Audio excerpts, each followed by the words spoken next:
Oke guys, jadi kalian sering nanya gua nih, kok ini tandanya apa sih kalau market lagi mau rally gitu kan, atau mau bullish atau apa gitu. Oke, kalau dari pandangan gua ya, jadi ini kalau gua sebagai investor ya, gua bukan sebuah, gua tuh nggak ngerti teknikalan nggak jelas, tetek bengek gitu semua ya, bandar-bandar bandir ya. Oke, ya analoginya kalau gua ke toilet berak ya, kalian liatin gua berak terus gitu loh ya, ya sama kan, lu kan buntutin gua gitu loh, jadi nggak ada kayak gitu, untuk bullshit. Dan kalau kita ngomong katalis utamanya, oke, apa yang bisa bikin market bullish adalah ketika kinerja suatu perusahaan atau kinerja suatu negara itu membaik, maka itu bakal bullish sendiri sih. Itu bukan rocket science lagi gitu loh. Ya analogi juga lah, kita ngomong lah, lu kalau ganteng dikejar cewek kan, kalau nggak dikejar cewek, dikejar boti, nah kayak gitu lah. Again, itu artinya demand-nya ada. Demand-nya ada, kenapa? Karena lu punya muka ganteng. Jadi nggak usah paksain dikejar, juga udah datang sendiri. Kalau bagaimana dengan orang yang nggak ganteng atau nggak cantik, ya lu mesti ada value dari diri lu sendiri, baru bisa dikejar orang. Dan itu analogi seperti itu sama dengan kinerja perusahaan. Kalau under value, pasti kita incer. Apalagi kita tahu, ini cewek cantik ini. Cuman mungkin dia masih belum bisa berdandan, masih belum jago fashion atau sebagainya. Kita invest di dia, kita ajarin dia bagaimana, dia bakal jadi Megan Fox langsung cuy. Jadi tanda bullish market itu adalah ketika suatu perusahaan kinerja udah mulai baik, termasuk ISG kita, termasuk market kita. Ketika kita punya negara punya GDP naik, terus kita punya, gimana ngomongnya, kita punya, pokoknya ekspor kita makin banyak ya, terus segala sesuatunya, lapangan kerja banyak ya, uang dana asing masuk deras ya, makin deras gitu. Ya itu bakal rally sendiri sih. Lu nggak usah maksain, lu nggak usah ngotak banget. Oh, rally harus rally. Oh, ke 8.000, 9.000, 10.000, nggak usah. Dia bakal otomatis ke sana sendiri kok. Kalau memang kinerjanya bagus. Udah gitu aja sih. Simple. Ya itu pembukaan bawalin semua. Anyway, sorry, suara gue lagi habis cuy. Ya gue lagi batuk cuy ya, batuk pilek. Jaga kesehatan kalian ya, oke. Oh, iya. Kalau udah kena ya udahlah ya. Welcome to the club cuy. Ya lanjut dulu. Tanda bull market baru dimulai, bukan kata influencer. Nah, hati-hati. Banyak sekarang. By the way. Anyway, Baswe, ini gue lagi baca berita banyak ya, influencer lagi diselidiki ya sama OJK ya. That's it. Jadi gak usah percaya sama kata-kata influencer, gak usah percaya sama kata-kata gue juga.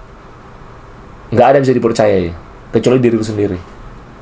Cuma gue bakal kasih materi ya, lu mikir pakai logika aja. Kalau nggak logika, gak usah nonton ya. Jadi di channel gue nggak suruh kalian dengerin gue juga. Yang gue mau tuh pakai otak kalian untuk berpikir. Oke, masuk ya. Kesalahan besar investor, mayoritas orang menunggu breakout chart, berita ekonomi bagus, optimisme publik. Padahal saat itu bull market habis setengah jalan. Bull market lahir saat tidak ada yang percaya. Jadi orang-orang itu semua yang tetek bengek lihat breakout chart dan sebagainya, lu kira film breakout gitu, atau breakout lu kira diputus cinta ya. Entah istilah-istilah kayak gitu, tetek bengek gitu, menurut gua sih ya buat kita investor sih bullshit sih menurut gua sih. Bullshit. Kalau kita ngomong bull mau market, ya kalau memang lu atau bull ya bull gitu loh. Gak usah dipaksain ngebull gitu loh. Macam ibarat kata minum energy drink gitu kan, ya. Oke, jadi nggak usah dipaksain. Lu bakal kehilangan banyak kesempatan, guys. Bakal banyak kehilangan banyak kesempatan. Banyak perusahaan kinerja bagus tapi masih under value. Banyak perusahaannya masih let's say karena sentimen tertentu di kinerja jelek tapi under value dan GCG bagus, masih banyak. Jangan terlalu maksain kayak gini. Kok kayak gini mah kalian nggak bakal dapet apa-apa cuy. Jadi pahlawan bursa sih, tapi memang sih. Jadi kalau menurut keyakinan gua kan, di bursa saham itu udah pasti ada yang dimakan. Jadi kenapa gue bilang channel gua, apalagi konten-konten gua, nggak semua orang bisa nerima gitu loh. Dan gua ngerti itu semua, karena nggak semua orang bisa kita tolong juga sih.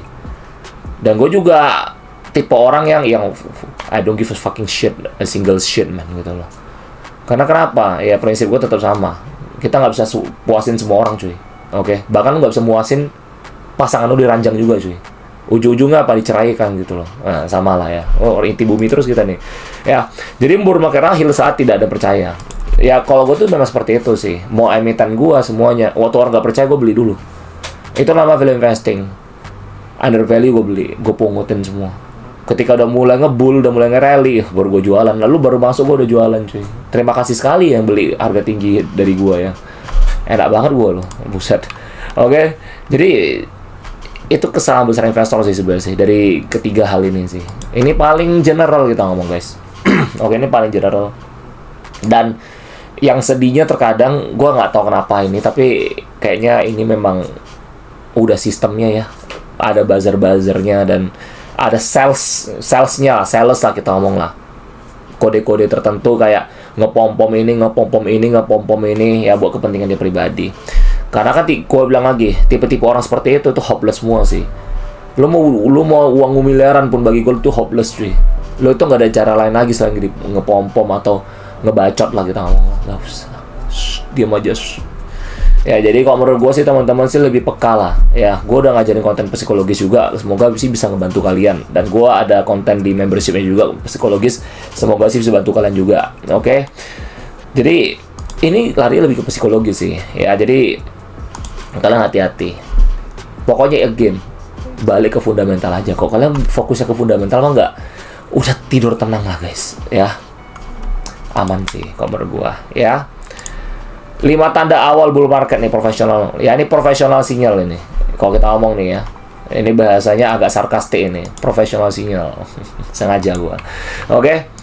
Bad news tidak menjatuhkan harga, berita buruk keluar. Harga berhenti turun biasanya sih. Penjual sudah habis. Ya. Kedua, saham besar bergerak duluan, indeks naik, tapi beberapa saham saja bukan semuanya. Oke.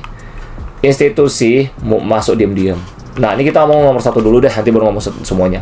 Bad news tidak menjatuhkan berita buruk keluar, harga berhenti turun. Memang seperti itu sih. Jadi biasa kalau misalkan yang gue alamatin dan gue observasi selama ini, kalau saham udah mulai downtrend, itu biasa dia udah terus berita buruknya udah keluar, itu bisa sideways sih kita ngomong sih. Dan saham-saham seperti ini biasanya kalau yang gue cari itu yang under value pastinya, dan biasa gue suka beli saham seperti itu. Karena gue tahu dia masalah kenapa, dan nilai wajarnya gue juga hitung GCG seperti apa, gue juga lihat semua. Jadi GCG bisnis valuasi seperti biasa kita punya modul. Ya udah seperti itu, simple aja sih. Jadi gue lihat kayak basicnya seperti itu aja sih guys. Oke. Jadi kenapa sih kayak gitu sih? Karena gini ya, berita buruk tuh keluar tuh karena untuk menggoyangkan psikologis kalian. Jadi orang dalam kita ngomong ini ya mereka tuh mau beli lebih murah. Ya udah cara murahin sahamnya seperti apa? Ya keluarin berita buruk biar orang-orang ini yang awalnya udah megang hold lama makin takut jadinya gitu loh. Aduh kayak mana gitu terjun. Padahal ya kita bilang sama kalian ya, saham kok mau delisting cuma ada beberapa kriteria. Apa? Kena suspend lama terus delisting. Apa penyebabnya? Suspend bisa apa? Terlambat laporan keuangan, itu salah satunya. Keduanya apa? Lo utang bank cuy. Utang bank mah resikonya si suspend, delisting cuy ke KPU. Cuma itu sih. Di luar itu ya kagak lah. Ya tergantung lu beli emitennya. Kalau emitennya jelek ya kurang bagus kinerjanya ya nggak bakal kemana-mana dalam waktu jangka waktu yang lama gitu loh. Kecuali GCG ya lu udah ngerti. Lu udah analisa GCG-nya. Kayak gua tuh paling, kalau gua itu lebih arah ke Warren Buffett. Kita suka analisa GCG ya, lebih mendalamin itu. Karena kenapa? Mereka tuh yang menggerakkan perusahaannya kan, GCG-nya kan, ownernya, pengendalinya semua seperti itu, ya. Saham besar bergerak duluan indeks naik, tapi karena beberapa saham saja, bukan semuanya, ya. Jadi nggak semuanya. Jadi benar-benar cuma blue chip gitu loh, atau saham-saham tier 1 yang berfundamental bagus gitu, yang bakal rally duluan. Makanya kita kenapa ngomong ketika waktu indeks kita terjun, ISG terjun, yang nggak terjun itu cuma fundamental atau emiten-emiten dengan kinerja bagus atau emiten-emiten under value. Yang terjun itu adalah emiten-emiten yang udah digoreng gosong atau konglo-kongloan yang gede-gede semua gitu. Ya, memang seperti itu cuy. Ya, simpel kan? Ya, institusi masuk diam-diam, volume naik saat sepi, bukan saat viral, tapi saat tidak ada perhatian. Emang seperti itu caranya. Jadi gue sih kurang ngerti volume-volume kayak ginian. Gue cuma bisa observasi doang.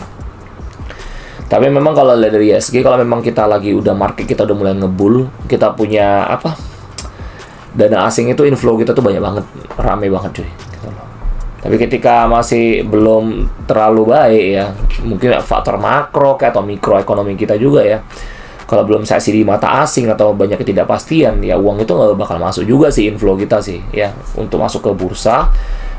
Jadi kalau lu nanya gue kok, jadi kalau sekarang bagaimana? Kalau menurut gue sih sekarang enggak sih, masih dikit sih menurut gue sih. Lebih banyak perputaran lokal semua sih. Kalau misalnya asing itu bisa sampai gede banget cuy, bisa hampir mau puluhan triliun bahkan ratusan triliun gitu loh. Itu mah udah ngebul banget itu, gila market kita. Ya, makanya gue bilang balik lagi lihat dulu blue chip sama perusahaan-perusahaan tier 1 di mana semua posisinya guys. Jangan asal dulu gitu loh. Jadi hati-hati, kalian mesti bisa mikir juga. Jadi kalau kalian dipom-pom orang, mau dijebak orang atau apa, kalian bisa pakai otak mikir, tunggu dulu. Kayaknya nggak kayak gitu deh gitu loh. Lu bisa mikir langsung. Jadi kita asing ngajarin namanya reverse psychology. Lu mesti mikir terbalik kita ngomong. Apa yang bikin lu gagal di bursa? Nah, apa yang bikin lu gagal di bursa? Ya lu mesti jawab cuy. Gitu loh ya. Saham jelek tidak lagi turun, yang biasa anjlok mulai datar. Nah ya itu tanda-tandanya itu. Oke, jadi tanda nomor 4 seperti itu. Jadi saham yang kurang bagus kinerjanya itu nggak bakal turun lagi.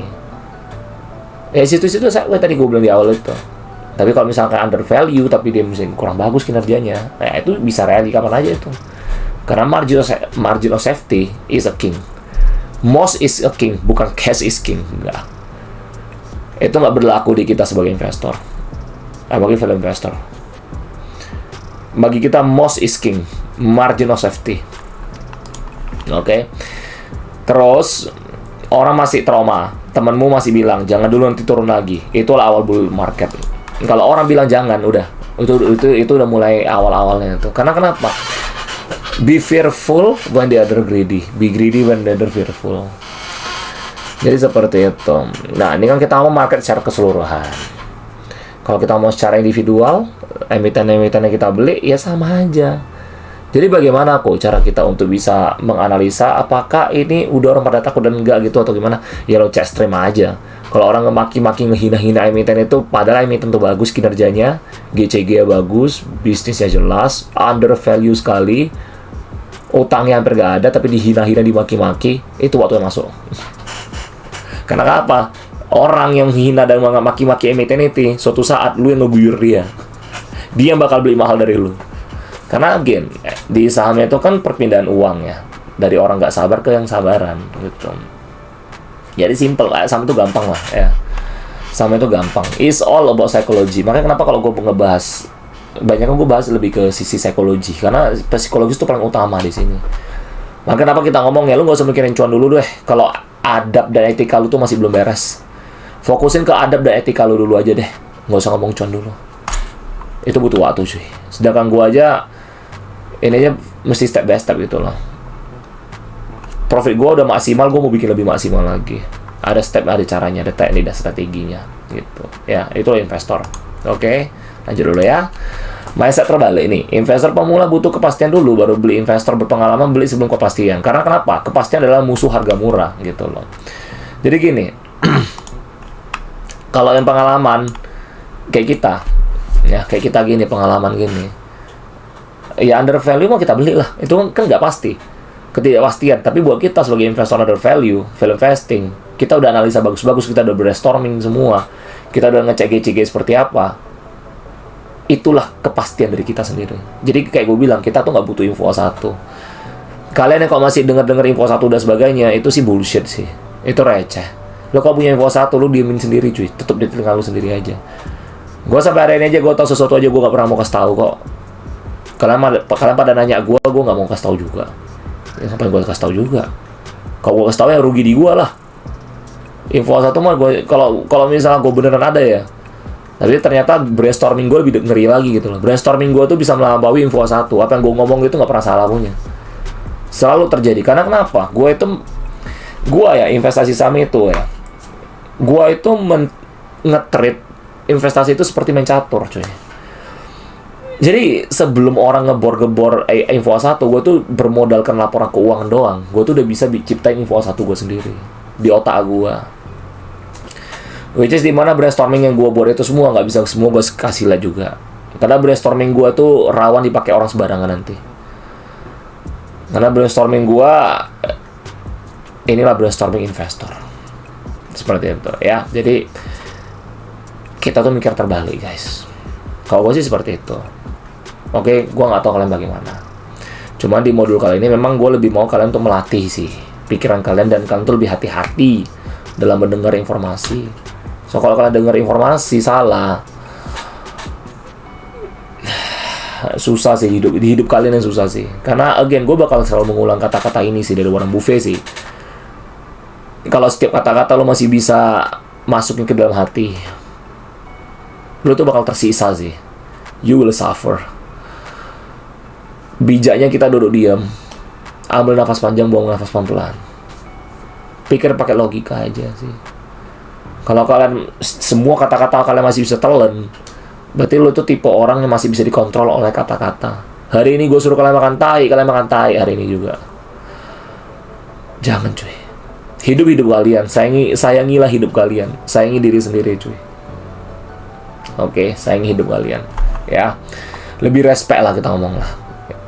Oke, jangan menciptakan masalah yang seharusnya nggak ada. Fokuslah ke solusi, fokuslah ke hal-hal yang baik, ya. Oke, itu dia. Kalau bagi kita kepastian adalah musuh harga murah. Itu kita. Makanya kenapa gue asik ngomong. Gue nggak pernah mau nge-spill punya emiten gue beli apa aja. Kenapa? Kalau gue nge-spill pasti sahamnya rally, males gue. Kayak Pak Lokyo ngomong tuh sama. Dia nggak mau ngasih tahu.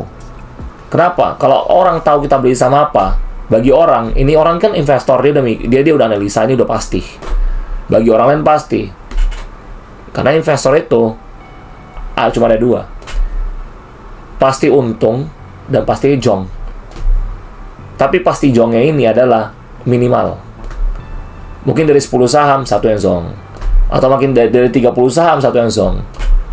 Kayak gitu.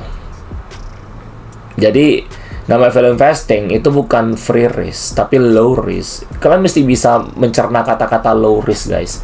Low risk itu rendah resiko. Bukan berarti gak ada resiko. Resiko setiap apapun tetap ada. Lu makan juga beresiko kok, bro. Kalau lu salah makan, keracunan makanan.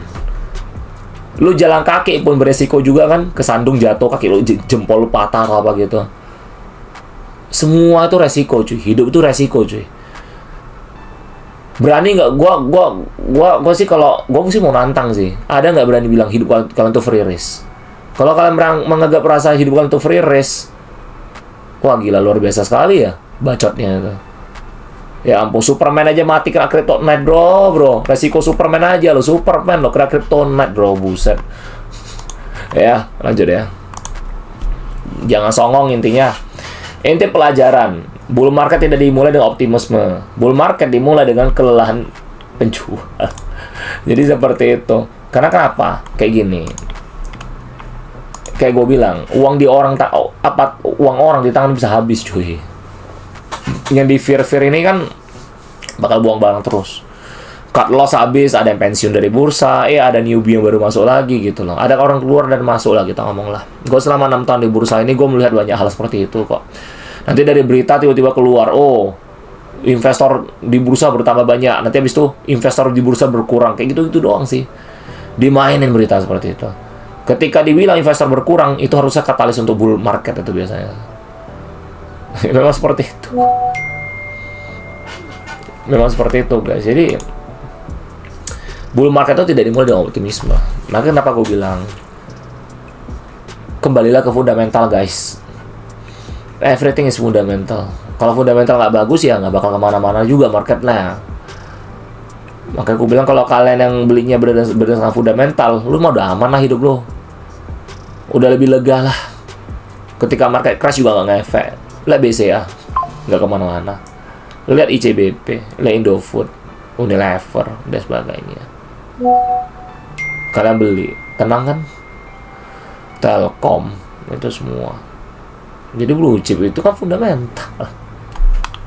Ya guys ya. Lanjut lagi. Ini petua dari gue buat kalian. Keuntungan besar datang bukan saat kita benar, tapi saat mayoritas orang belum sadar kita benar. Gue ulangin ya. Keuntungan besar datang bukan saat kita benar, tapi saat mayoritas belum sadar kita benar. Memang seperti itu. Gue beggar terus. Ini aja gue lagi beggar lagi. Bahkan gue udah kasih ngomong kan tahun lalu kan. Ketika kalau bursa saham crash lagi, gue tetap masih beggar kok. Bener gue beggar. Karena gue beli under value. Nggak efek ke IHSG kita. Apa yang gue bilang itu nggak pernah salah. Karena kita investor cuy. Kita ngomong berdasarkan data, fakta, dan keadaan, dan kondisi juga, dan psikologis. Seperti itu guys. Oke. Jadi teman-teman dari sini coba telah atau coba pakai otak mikir. Apa yang gue bilang ini benar atau enggak? Oke. Pakai logika tapi ya. Jangan pakai emosi. Karena kalau pakai logika, lu ngelatih otak lu. Karena gue mau kalian jangan dengerin kata-kata gue juga. Gue cuma kasih informasi, gue sharing apa yang gue tahu, kalian tentukan sendiri. Ya, oke. Jadi mungkin sampai sini aja. Semoga bermanfaat. Sampai jumpa. Take care and see you. Bye bye. Aduh, suara gue nggak ada bro. Aduh.